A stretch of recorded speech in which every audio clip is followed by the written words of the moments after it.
ఇద్దరు మిత్రులు జీవనోపాధి కోసం పొరుగురికి ప్రయాణం చేయాలని నిశ్చయించుకున్నారు. కానీ దారిలో ఒక అడవి వస్తుంది. అది దాటితే కాని పొరుగురికి చేరలేరు. అడవిలో రకరకాల జంతువులు ఉంటాయని వారికి తెలుసు. అందుకే ఏ జంతువు ఎదురైనా దాన్ని ఇద్దరూ కలిసి ఎదిరించాలని ఒప్పందం చేసుకున్నారు. అనుకున్న ప్రకారం మొన్నాడు పొరుగురికి బయలుదేరారు. అలాగే అడవిలోకి ప్రవేశించారు.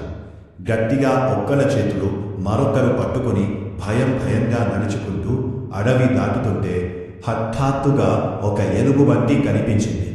వెంటనే ఇద్దరూ భయపడిపోయారు. ఏం చేద్దాం అనుకున్నారు. మొదటివాడు చెట్టు ఎక్కేద్దాము అని సలహా ఇచ్చాడు. కానీ నాకు ఎక్కడం రాదే అని రెండోవాడు అన్నాడు. నాకు వచ్చు కదా అని మొదటివాడు చెయ్యి వదిలించుకుని గబ్బగబ్బా పక్కనున్న చెట్టు ఎక్కేశాడు. రెండోవాడికి చెట్టు ఎక్కడం రాదు కదా, ఏం చేస్తాడు? మొదటివాడేమో ఇలాంటి పరిస్థితిలో ఒంటరిగా వదిలేశాడు. వెంటనే రెండోవాడు నేల మీద శవంలా పడుకున్నాడు. చడి చప్పుడు చెయ్యకుండా అలాగే పడున్నాడు. ఎలుగుబంటి దగ్గరికి వచ్చింది. పాపం ఊపిరి కూడా బిగించుకుని అలాగే స్థిరంగా ఉన్నాడు. ఎలుగుబంటి చనిపోయిన జీవులని తినదు. అలా కదలకుండా పడి ఉన్న రెండోవాడు చనిపోయాడనుకుంది. ఎలుగుబంటి రెండోవాడిని వాసన చూసి కొంతసేపటికి వదిలి వెళ్ళిపోయింది.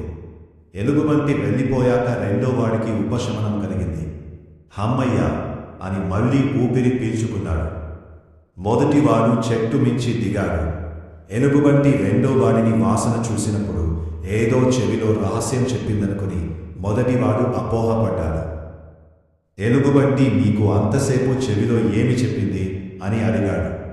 అవసరానికి ఆదుకుని వాళ్ళు స్నేహితులు కారు అని నాతో ఎలుగుబంటి చెప్పింది అని రెండోవాడు జవాబు చెప్పాడు.